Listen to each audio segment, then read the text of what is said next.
पहले तो मुझे बड़ा फ़ख्र है कि आप पाकिस्तान से हैं, यहाँ आके चमके हैं, आपने यहाँ आके प्रोग्रेस की है, आपने अपने माली हालात को, अपने सोशल हालात को ठीक किया है और आप हमारे लिए रोल मॉडल हैं। और पाकिस्तान को इस बात का फ़ख्र है कि कहीं ना कहीं उसने आपकी पर्सनैलिटी में, आपकी एजुकेशन में, आपकी तरक्की में कहीं ना कहीं इसने रोल अदा किया है। और हमारे वसाइल कम थे, लेकिन फिर भी हमने आप जैसे लोगों को जन्म दिया जो कि बाहर आके चमके हैं। शायद हमारे पास आपकी चमकने की जगह नहीं थी, आपको यहाँ वो जगह मिली तो आप यहाँ चमक गए। तो ये भी हमारे लिए बड़े खुशी की बात है कि आपने इस कॉम्पिटिटिव मल्टी कल्चरल सोसाइटी में आके अपना नाम रखा। तो ये पाकिस्तान का आप एक असासा है, ये वो असासा है कि जो बड़ा कम इस्तेमाल हुआ है।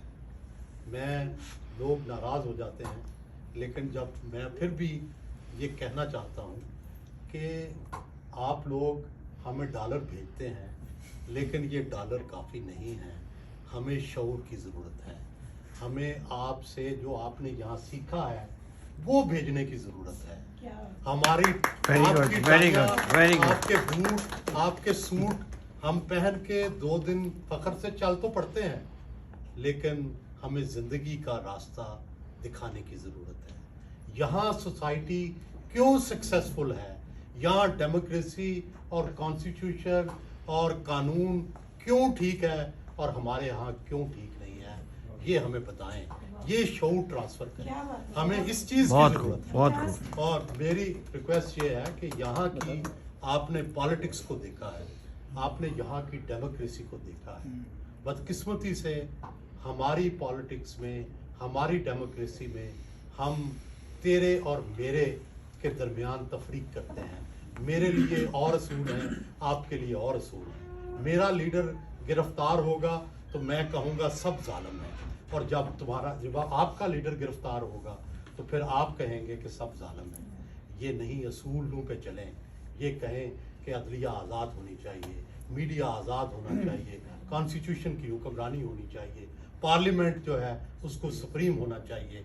जो पाकिस्तान बना था तो पहले दिन से तय हो गया था। चंद ही मुल्क हैं जिनमें ये तय हुआ है कि पाकिस्तान में सिविल हुक्मरानी होगी, पाकिस्तान में पार्लियामेंट होगी, पाकिस्तान में वज़ीर आज़म होगा। कायदे आज़म ने ये तय कर दिया। पाकिस्तान कॉन्स्टिट्यूशन के ज़रिए, इलेक्शन के ज़रिए वजूद में आया है।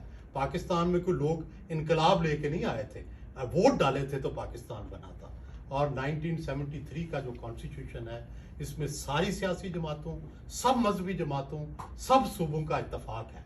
तो मेरी आपसे सिर्फ यही रिक्वेस्ट है, ओवरसीज़ पाकिस्तानी से, अमेरिका और कनाडा के लोग ज़्यादा पढ़े लिखे हैं, ज़्यादा बाशऊर हैं, तो मेरा ये रिक्वेस्ट है कि असूलों पे चलें।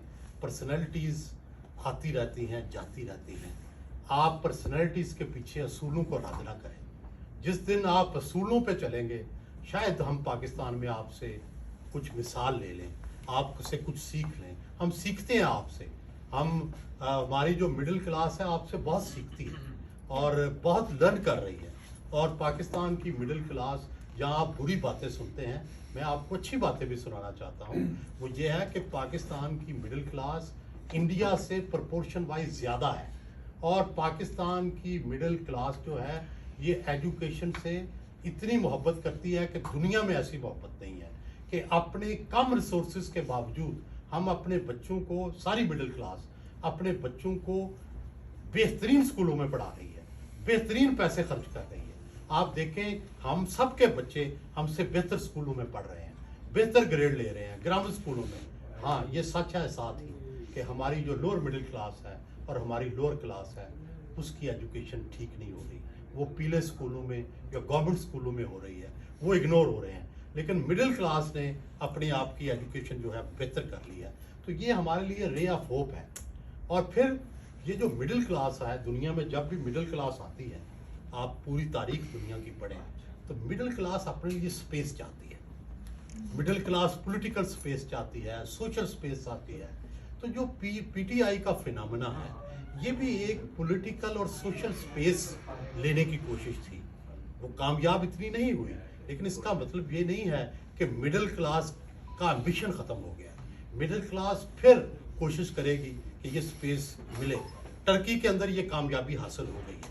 पाकिस्तान में अभी ये आप हायर एक्लॉन में अभी नहीं पहुंची मिडिल क्लास, लेकिन ये अल्टीमेटली ये मिडिल क्लास के ये बच्चे जो एजुकेट हो रहे हैं, जो आगे बढ़ रहे हैं, ये पहुंचेंगे और ये पाकिस्तान के लिए एक उम्मीद की किरण, रोशनी की लहर होगी। और बाकी ये मसला है कि पाकिस्तान के मसाइल का हल क्या है। Pakistan financial, economic, political crisis में है। मेरा ख्याल है कि दुनिया में हल यही होता है कि ये तय करें कि रास्ता कौन सा है।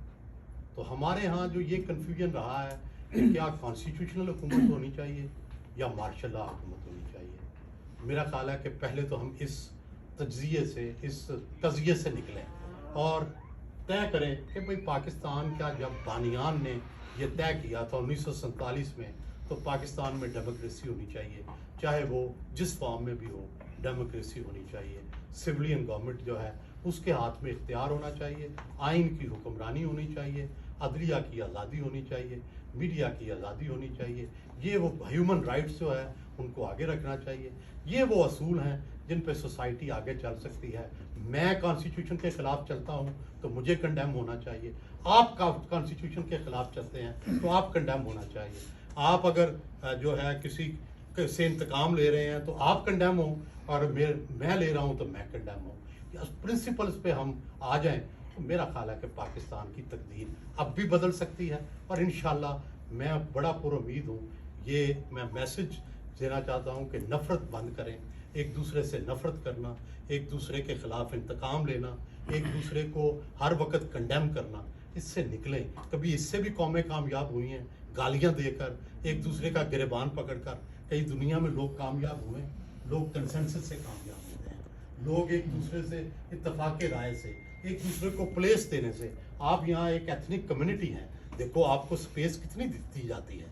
और कहते हैं हम मल्टी कल्चरल हैं, इज़्ज़त करते हैं मज़हब की इज़्ज़त। हमें भी अपने मुखालिफ की, हमें भी अपनी दूसरी नुक्ता नज़र की इज़्ज़त करनी होगी।